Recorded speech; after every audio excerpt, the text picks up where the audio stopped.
Bonjour, notre film parle de culture sportive et aussi d'éducation physique à Bordeaux par rapport à Tallinn. Le stade Matmut est le plus grand stade du sud-ouest de la France. Il accueille des matchs de football et de rugby, les matchs de foot de FC Girondins de Bordeaux et les matchs de rugby d'Union Bordeaux-Bègles. La construction du stade a commencé en 2012 et s'est terminée en 2015. Il a accueilli les demi-finales du top 14 de rugby de la saison 2014-2015, 5 matchs de l'Euro 2016.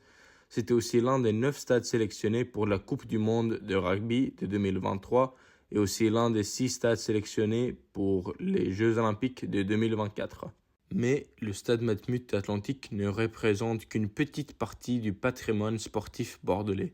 Selon nous, la partie la plus importante du patrimoine sportif bordelais est la création du vélo. Après une draisienne sans pédales inventée par l'Allemand von Dreist Sauerbrunn en 1818 et des pédales placées directement sur la roue avant par les frères Michaud en 1831, c'est un Anglais qui crée dans les années 1870 le Grand Bi, une bicyclette avec une très grande roue à l'avant. L'histoire aurait pu s'arrêter là si Georges Uzan, un mécanicien bordelais, n'avait pas vu un Anglais tomber de son grand bi sur la place de Cancans.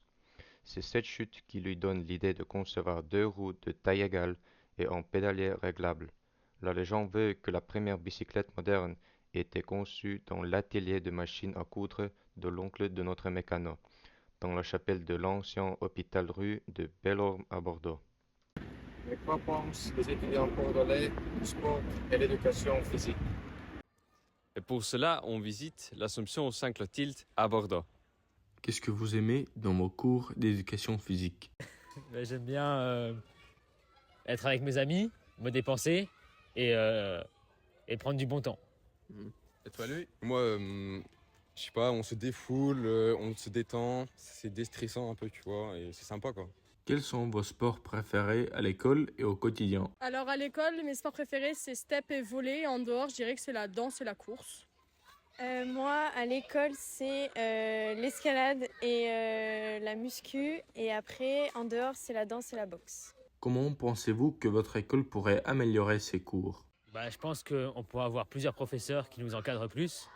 On pourrait avoir des meilleures infrastructures. Peut-être faire un peu plus de sport, comme ça on apprend mieux le sport.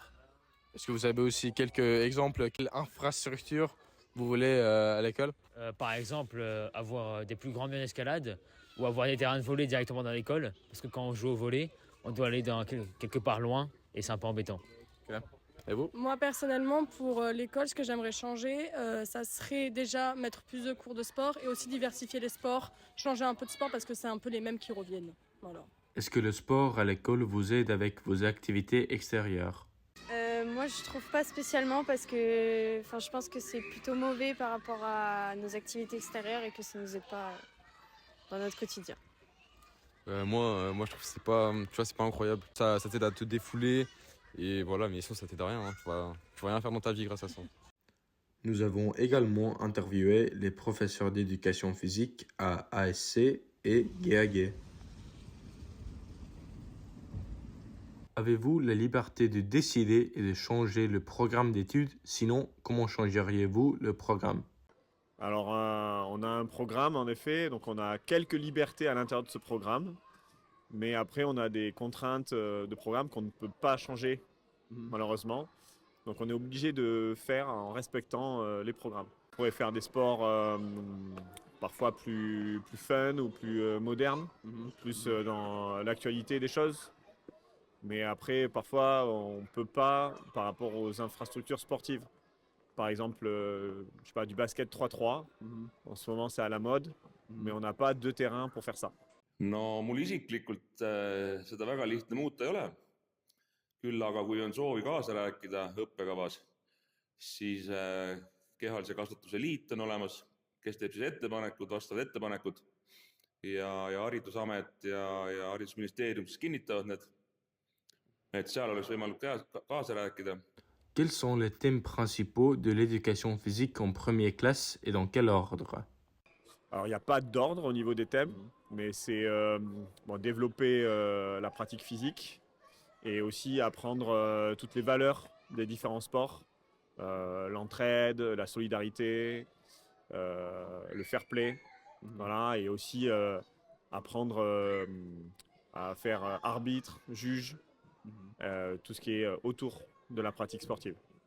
Et seal käsitletakse kõike seda, mis on siis kokku lepitud, samamoodi nagu ma eelnevalt rääkisin, siis liidu poolt ja Haridusameti poolt kinnitatud, et seal on siis talialadest uisutamine, suusatamine, kõik on lubatud, pallimängudest rääkimata, kergejõustik, ujumised, et põhimõtteliselt kõik nagu sellised levinumad alad on sinna kaasatud. À quel point les cours d'éducation physique sont-ils importants pour les étudiants?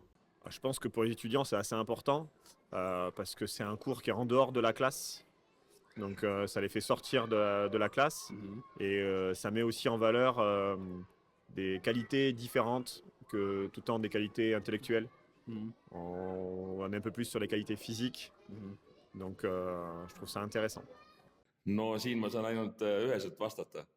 Et loomulikult on tähtsad, et noor inimene peale kehalise kasvatuse tundi on nagu taassündinud, aju on puhas, tuju on hea ja enesekindlus kasvab ja lähed päeval vastu hoopis teise tundega.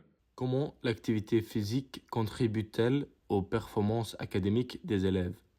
Oui, ça peut aider sur certaines choses, sur la rigueur, le sérieux qu'on peut avoir.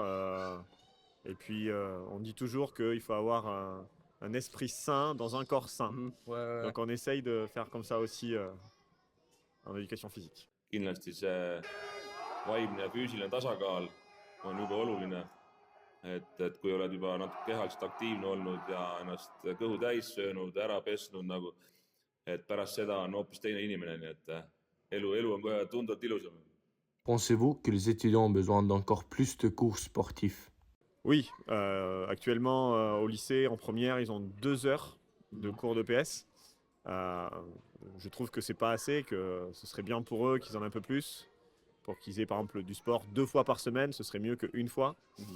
Voilà, je pense que ce serait bien pour la société et pour tout le monde. No jällegi peaksin vastama, et kindlasti on vähe, aga pigem olgu neid nagu mõõdukalt, et kooliväliselt igaüks saab ise valida, millega ta soovib näiteks rohkem tegeleda. Comment l'éducation physique a-t-il changé au cours des 20 dernières années? Pas beaucoup de différence par rapport à ces dernières années. Nous, on nous demande plus d'intégrer à la rigueur ceux qui sont en situation de handicap ou ceux qui ont des problèmes physiques, de maladies, d'essayer de faire des adaptations pour ceux qui n'y arrivent pas. Par exemple, en course, celui qui est asthmatique et qui ne peut pas courir, on doit proposer des choses pour qu'il puisse quand même faire le cours. Donc c'est plus l'intégration du handicap, l'évolution sur ces dernières années. Ütleme nii, et tunni sisu väga muutunud ei ole. Küll aga on muutunud pigem see hindamise pool natukene leebemaks läinud kindlasti. Et eelnevalt võib-olla oli rohkem selline kindlad tulemused vaja teha, aga nüüd on nagu natukene personaalsem lähenemine. Merci beaucoup et ça c'était notre interview.